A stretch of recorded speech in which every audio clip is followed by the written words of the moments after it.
Il-Ministru għas-Saħħa u l-Anzjanità Attiva Joe Etienne Bela ħabbar investiment ta' 1.5 miljun euro f'estensjoni sostanzjali tal-formularju tal-Gvern li issa se jinkludi mediċini ġodda b'xejn għal kontroll tal-epilessija. B'din il-miżura se jkunu qed igawdu mal-4,000 pazjent f'pajjiżna. Fil-preżenza tar-rappreżentanti minn Caritas Malta u professjonisti mediċi, il-Ministru spjega kif l-epilessija hi kundizzjoni newroloġika li f'diversi każi diffiċli tiġi kkontrollata u għalhekk l-aċċess għal mediċini moderni u effettivi jibqa' kruċjali. Minn barra hekk irrimarka li dan l-investiment se jippermetti li aktar pazjenti jirċievu kura adekwata mingħajr piż finanzjarju fuqhom. L-inizjattiva qed tkun sostnuta b'koordinazzjoni mill-qrib bejn is-servizzi tal-kura primarja, l-awtoritajiet tal-Isptar Mater Dei u l-Isptar Ġenerali ta' Għawdex u b'hekk l-aċċessibilità tkun iżjed faċli għal kulħadd. Il-Ministru Abela rrimarka li tali investiment qed iseħħ grazzi għall-ekonomija b'saħħitha u jirrifletti l-impenn konkret tal-Gvern lejn is-sistema tas-saħħa aktar inklusiva u sostenibbli.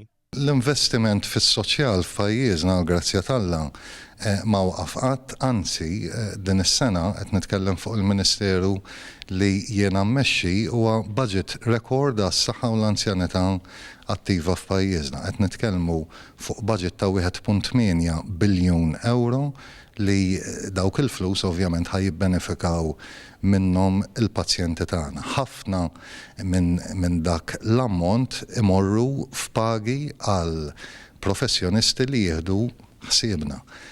Ġifieri aħna jiena kontent u konvint li l-Gvern ħajkompli jagħmel dak kollu possibbli biex is-servizzi tas-saħħa u l-anzjanità f'pajjiżna jibqgħu